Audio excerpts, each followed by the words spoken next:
para... Ubicaron a los estudiantes peruanos en el último lugar de los 65 países evaluados en matemáticas, ciencias y comprensión lectora.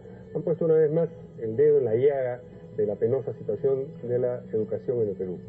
Las noticias no han sido ni sorprendentes ni ciertamente buenas, pero son tan malas como nos las han pintado. En el siguiente reportaje, René Gastelumendi intenta responder a esa pregunta. Rosa María Leizaquía es una profesora de 48 años, más de la mitad de los cuales los ha pasado enseñando en colegios públicos como este, el 2060 o Virgen de Guadalupe, ubicado en los cerros de Coyique, en Comas. Una maestra de primaria a quien la noticia de haber quedado últimos en la prueba internacional PISA sobre educación la ha sumido en un dolor más que profundo. Hacemos infinidad de esfuerzos, ya sea económicos, ya sea de tiempo, ya sea de psicólogos, de madres, de padres con ellos, porque casi todos tienen problemas. Con consternación porque los profesores tenemos la preocupación, pero el Estado no. Sus alumnos de quinto de primaria, de familias disfuncionales, muy pobres, y varios de ellos con la desnutrición soplándoles la nuca, por si acaso, leen de una forma bastante aceptable. Vamos a hacer un pequeño test de lectura. Rápido, a ver. La historia comienza en el año 1651, cuando un esclavo angoleño pinta la imagen del Señor de los Milagros en una de las paredes del galpón donde vivía. Los primeros en rendir homenaje al Cristo de Pachacamilla fueron los esclavos de la huerta del mismo nombre. En aquella primera procesión, los encargados de llevar sobre sus hombros los andas de madera fueron hombres devotos.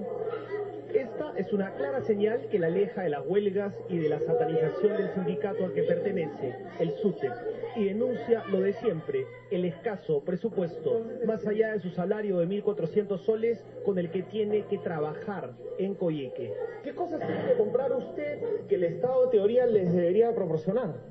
Plumones, mi caja de tizas, que me la compré yo. ¿Ni las tizas le dan? Ni las tizas. La última goma que la he comprado yo, porque los frascos de goma ya se acabaron. Papelógrafos que a la mañana he mandado a comprar 5 pliegos, 50 céntimos, ¿no, Angelo? No le dan eso, profesor. No, para nada, para nada. A pesar de su esfuerzo, ella y sus alumnos son una muestra de la precariedad de una educación, la peruana, que se ha comparado con las de 65 de las economías más poderosas del mundo. Ojo, no con todo el mundo. Y eso nos revuelca y nos humilla. Nuestro ingreso per cápita, índice de calidad de vida que resulta de dividir el PBI entre el número de habitantes de un país, solo bordea los $11.000 por año. Que tienen como promedio alrededor de $35.000, ¿no es cierto? Nosotros tenemos 10.000, es decir, nos llevan más del doble. Entonces hay una correlación directa. Si uno mira la distribución del rendimiento de los países en el promedio nacional, comparado con el ingreso per cápita por habitante, nos vamos a dar clara cuenta que aquellos países que tienen un per cápita más alto tienen mejores resultados. Complejos, valiosos y para nosotros lacerantes gráficos, perturbadores rankings en los que Perú es el último de la fila en comprensión lectora, de matemáticas y de ciencias conforman las conclusiones de esta prueba, la PISA, la más famosa del planeta, llevada a cabo cada 3 años por la Organización de Cooperación y Desarrollo Económico. PISA significa Programa Internacional para la Evaluación de Estudiantes y es un examen que intenta medir entre escolares de 15 años no si los alumnos se saben los contenidos de las asignaturas, sino lo que estos saben hacer con lo que han aprendido. En el Perú se evaluaron 240 colegios entre públicos y privados. El Perú en todos estos 10 años de PISA ha participado en 3, 2001, retomó 2009 y ahora 2012, y entonces ver la evolución en el país creo que es mucho más potente, inclusive que compararnos con Finlandia. Por supuesto vamos a estar en relación a ellos mal, ¿no?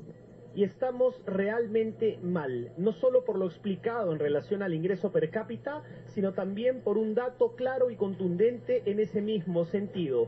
De los 65 países evaluados, incluidos los de Latinoamérica como Argentina, que está en el puesto 59, Brasil en el 58 o Chile en el 51, Perú, con apenas 2,8 de su presupuesto nacional destinado a educación y a su infraestructura, es también en ello el último de la fila, pese a haberlo duplicado desde el año 2000. La relación es tan directa como catastrófica.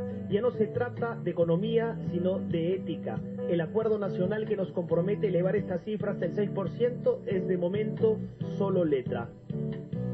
En este programa nos hemos cansado de retratar las condiciones en las que se imparte la educación en el Perú, sobre todo en la letal combinación de lo público con lo rural.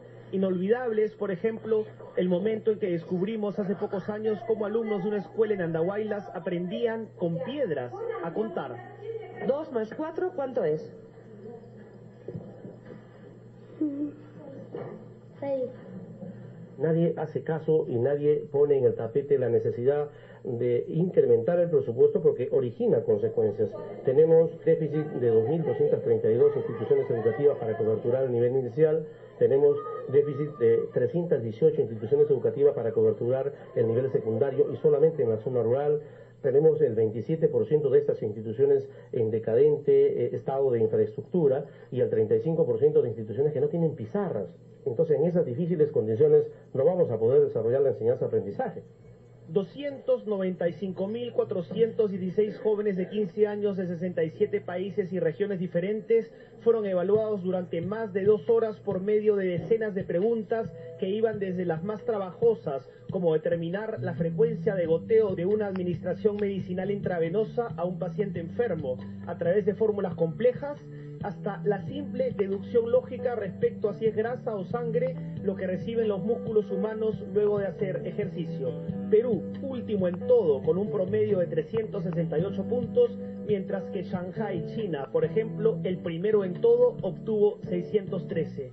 Hay que captar el mensaje, pero no hay que ser tampoco apocalípticos. Tiene que ser una alerta muy seria, ¿no es cierto? Muy seria, porque no es una buena situación.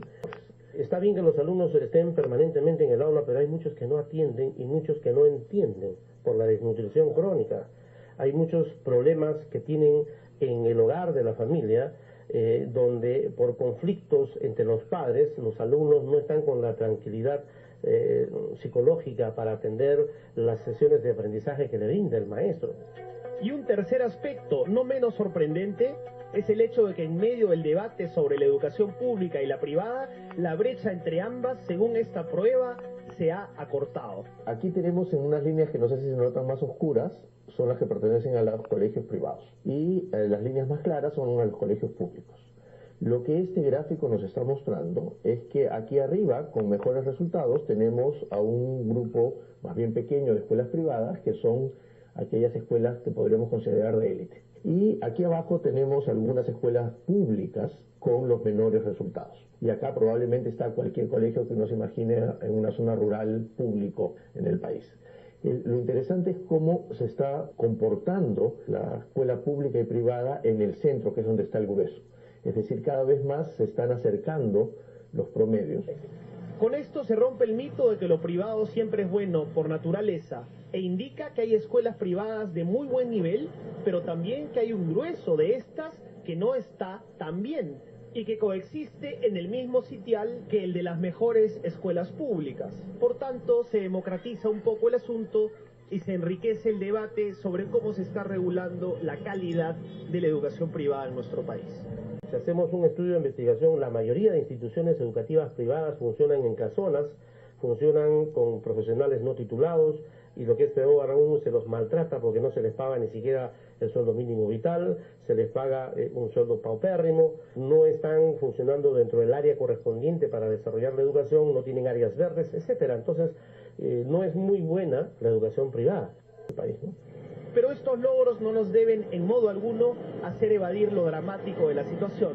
La data de PISA indica que más de la tercera parte de los escolares peruanos en una escala del 1 al 6 se encuentra por debajo del razonamiento elemental en todas las áreas. Es decir, en la escala del 1 al 6, aún cerca del 30% está por debajo del 1. Se podría decir que esto ya atenta contra los derechos humanos. Yo podría hasta entender que hay en el nivel 1 o 2, pero en el menos 1, es decir, que no logren ni siquiera hacer lo que mínimo que se espera, no es aceptable. Entonces, esto es bien interesante porque esto genera una discusión. ¿Dónde apuesto? ¿Apuesto en mejorar a los que están más o menos o apuesto a sacar del pozo a los que están mal? Sacar a estos niños del inframundo en el que se encuentran es un deber moral.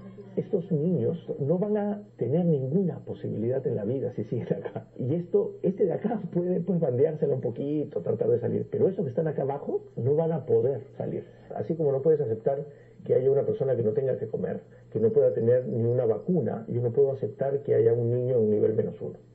No puedo, o una niña o un joven. No debería indignarnos. Esa persona que se encuentra en el nivel -1 y que tiene 15 años probablemente no va a tener oportunidades en la vida, ¿no es cierto? Porque no tiene las capacidades mínimas para poder enfrentarse. ¡Perú! ¡Mi país! ¡Perú! ¡Mi país! ¡Perú! ¡Mi país! ¡Perú! ¡Mi país! Para usted, profesor, ¿qué es el Perú? Una enfermedad. Con crecimiento, pero sin educación, nunca llegará el desarrollo. Y eso, como bien lo dijo este profesor Ayaninka, sí que es una enfermedad.